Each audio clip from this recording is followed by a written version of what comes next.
नमस्कार, सुहाणीज किचनमध्ये आपले स्वागत आहे। आज आपण थोड्या वेगळ्या पद्धतीची सुकटची रेसिपी पाहणार आहोत। या सुकट सोबत तुम्ही 2 ते 3 भाकऱ्या जास्तीच्याच खाल एवढी ही सुकट मस्त लागते। जरा हे व्हिडिओ स्किप करू नका। चला तर मग लगेचच रेसिपीला सुरुवात करूया। तर इथे मी सुकट घेतली आहे, तर याला आम्ही जवला सुद्धा बोलतो। तर ही स्वच्छ करून घेतली आहे, म्हणजे साफ करून घ्यायची आणि त्यानंतर आपल्याला पाण्यामध्ये भिजत ठेवायची आहे। तर इथे मी पाण्यामध्ये घालून घेते। तर काही जण पहिली ही सुकट थोडीशी भाजून घेतात, थोडी गरम करून घेतात आणि त्यानंतर पाण्यामध्ये ठेवतात। तर तसे मी काहीच केले नाही, फक्त पाण्यामध्ये घालून घेतले आहे आणि ही आपल्याला भिजत ठेवायची आहे 10 मिनिटांसाठी।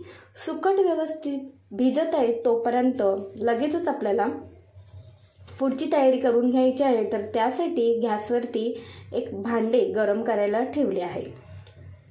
त्यामध्ये एक मोठा चम्मचभर तेल घालून घेतले। तेल व्यवस्थित गरम झाले आहे, त्यामध्ये एक बारीक चिरलेला कांदा घालून घेते। कांदा व्यवस्थित तेलामध्ये परतून घ्यायचा, मऊ होईपर्यंत परतून घेतला की त्यामध्ये आता 2 हिरवी मिरची घालून घेतली आहे, एक बारीक चिरलेला टोमॅटो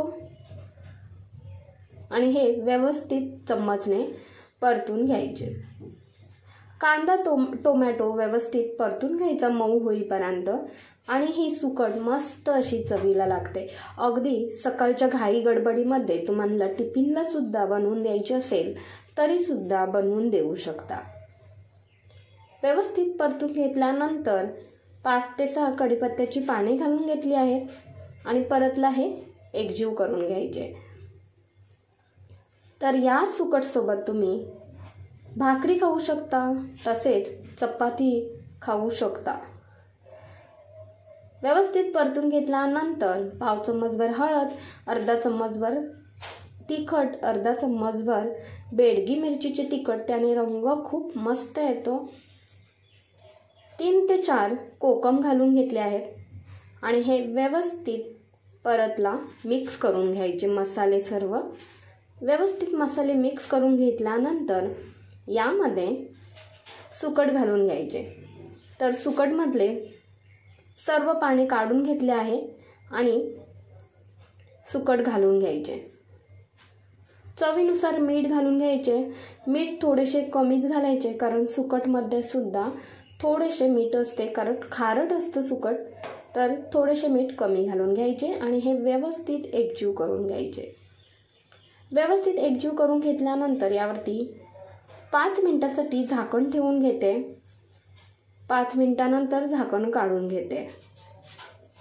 मस्त असे हे वाफेवरती आपले सुकट तयार झालेले आहे।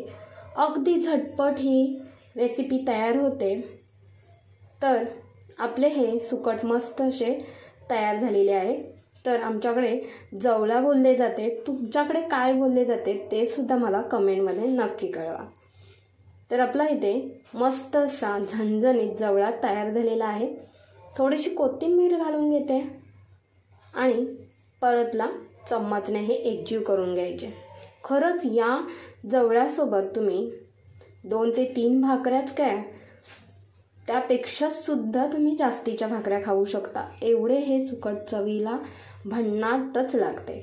अगदी सुगंधानेच आपल्याला खावेसे वाटेल एवढे हे चवीला मस्त झालेले आहे सुकट।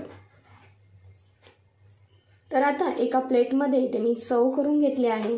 तर तुम्हाला ही रेसिपी कशी वाटली ते कमेंटमध्ये नक्कीच कळवा। कोणत्या भागातून पाहताय ते सुद्धा सांगा।